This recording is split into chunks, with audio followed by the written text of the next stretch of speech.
Pesona si gadis desa, episode 92 dengan judul Fantasi Liar. Selamat mendengarkan. Luri, Galang, dan satu temannya lagi terlihat begitu serius saat mengerjakan soal yang diberikan oleh guru mereka. Ya, saat ini ketiganya tengah berada di dalam ruangan tempat kompetisi digelar. Meskipun Luri sudah belajar sejak beberapa hari yang lalu, tapi dia masih saja merasa gugup. Bagaimana tidak, ini adalah titik yang akan menentukan apakah dia akan memenangkan beasiswa itu atau tidak. Kalau boleh jujur, Luri sangatlah menginginkan kemenangan ini. Dia begitu berharap bisa meraih cita-cita dengan kemampuannya sendiri. Ayo semangat Luri, kau harus yakin kalau hari ini kemenangan akan menjadi milikmu. Semangat, demi bisa membantu menyembuhkan orang-orang di luaran sana. Batin Luri menyemangati dirinya sendiri. Ekor mata Galang sesekali melirik ke arah Luri yang duduk tak jauh dari mejanya. Dia tersenyum, tak peduli apakah nanti dia akan menang atau tidak. Yang jelas Galang hanya akan melanjutkan pendidikan di mana gadis desa ini berada. Galang tidak mau terpisah dari Luri. Dia ingin mereka terus bersama meski cintanya telah ditolak. Baiklah anak-anak, waktu yang tersisa tinggal 5 menit lagi. Pastikan kalian telah menjawab dengan benar. Baik Bu, sahut Luri, Galang, dan satu temannya dengan kompak. Ketiga siswa tersebut kembali mengerjakan soal-soal yang ada, hingga akhirnya waktu yang tersisa pun habis. Sambil menarik nafas panjang, Luri berjalan ke meja guru untuk menyerahkan lembar jawaban yang sudah dia kerjakan.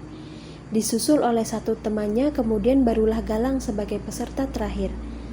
Setelah itu mereka keluar dari dalam ruangan sambil berbincang kecil membahas tentang soal-soal yang mereka kerjakan di dalam. Lang, Luri, kalian duluan saja pergi ke kantinnya. Aku ingin ke toilet dulu. Galang dan Luri menganggukkan kepala. Setelah itu mereka berjalan beriringan menuju kantin. Mengerjakan puluhan soal ternyata menguras tenaga juga. Perut mereka sampai keroncongan dibuatnya. Luri, di mana kotak makan siangmu? Apakah lupa membawanya? Tanya Galang yang tidak mendapati kotak makanan berwarna biru langit yang biasanya ditenteng oleh gadis desa ini. Oh, tidak Lang, aku tidak lupa membawanya, tapi aku memang sengaja tidak membawa bekal dari rumah. Jawab Luri jujur. Karena terlalu sibuk belajar, aku sampai lupa untuk memasak. Jadi ya sudah, sepertinya siang ini aku akan makan di kantin sekolah saja. Mata Galang tiba-tiba berbinar terang begitu Luri menjawab kalau hari ini tidak membawa bekal. Kesempatan datang. Ya, akhirnya setelah sekian purnama menunggu, kesempatan ini datang juga. Sejak mengenal Luri, Galang begitu ingin mentraktirnya makan. Namun gadis ini selalu menolak karena terbiasa membawa makanan dari rumah. Luri adalah gadis yang sederhana. Dia tidak mau menghamburkan uangnya secara percuma. Dari kejauhan, Nania yang sedang berkumpul dengan teman-temannya langsung berlari menghampiri Galang dan Luri yang tengah berjalan masuk ke dalam kantin. Wajah gadis beracun ini terlihat begitu semangat saat menanyakan tentang kompetisi yang baru saja mereka lewati. Kak Luri, Kak Galang, bagaimana? Apa kalian yang menjadi pemenangnya? Tanya Nania dengan semangat menggebu-gebu. Masih belum diputuskan siapa yang akan menang, Nania. Kami bertiga harus menunggu selama beberapa hari ke depan sampai para guru selesai mengoreksi, kemudian mengumumkan siapa yang berhak mendapatkan beasiswa tersebut. Begitu, jawab Luri sambil tersenyum melihat tingkah lucu sang adik saat bertanya. Oh, begitu ya. Aku pikir pemenangnya akan langsung diumumkan hari ini juga. sahut Nania sambil mengangguk-anggukkan kepala. Ya sudahlah, tidak apa-apa. Tapi aku yakin sekali kalau kalian berdualah yang akan memenangkan beasiswa itu. Secara, kalian itu kan siswa paling pintar di kelas IPA. Pokoknya aku doakan semoga apa yang kalian inginkan tercapai dengan mudah. Amin. Galang menatap curiga ke arah Nania yang mendadak berubah menjadi begitu baik dengan memberikan doa untuknya dan juga Luri. Dia khawatir kalau gadis beracun ini sedang merencanakan sesuatu yang bisa membuatnya syok setengah mati. Kau kenapa, Kak Galang? Tanya Nania heran melihat cara si kakak kelas menatapnya. Tidak apa-apa sih. Aku hanya merasa heran saja melihatmu yang tiba-tiba menjadi begitu baik pada kami berdua, jawab Galang sekenanya. Nania, kau tidak sedang merencanakan sesuatu untuk mengerjai kami, bukan? Nania langsung memicingkan mata saat mendengar tuduhan yang dilayangkan oleh Galang. Setelah itu muncul niat jahat untuk mengusili sang kakak kelas yang ternyata sedang menaruh curiga terhadapnya. Beraninya kau menuduhku melakukan hal yang tidak-tidak, Kak Galang. Karena sudah kepalang tanggung, jadi jangan salahkan aku kalau fantasi liarmu itu akan aku jadikan kenyataan. Hahaha, batin Nania. Jangan mulai lagi, Nania. Kakak tahu kau ingin melakukan sesuatu pada Galang, ucap Luri yang langsung tanggap akan senyum aneh di bibir sang adik. Kakak sok tahu sekali sih. Memangnya apa yang ingin aku lakukan pada teman kakak yang genit ini? Tanya Nania sedikit kesal saat sang kakak mengetahui rencana yang ingin dia lakukan. Nania, jangan bicara seperti itu. Tidak sopan. Galang ini jauh lebih tua darimu. Kau harus menghormatinya, sahut Luri resah akan cara Nania memanggil Galang. Seulas senyum muncul di bibir Galang saat Luri membelanya di hadapan Nania. Sedetik kemudian Galang baru tersadar kalau Jovan tidak ada di antara mereka. Penasaran di mana mantan rivalnya itu berada, Galang akhirnya bertanya pada Nania. Nania, Jovan di mana? Biasanya kan dia selalu mengikutimu kemana-mana. Mana aku tahu. Lagi pula Kak Jovan itu kan bukan anakku, jadi aku mana tahu di mana dia sekarang. Bukankah yang seharusnya bertanya itu aku ya Kak? Kalian itu kan bestiver.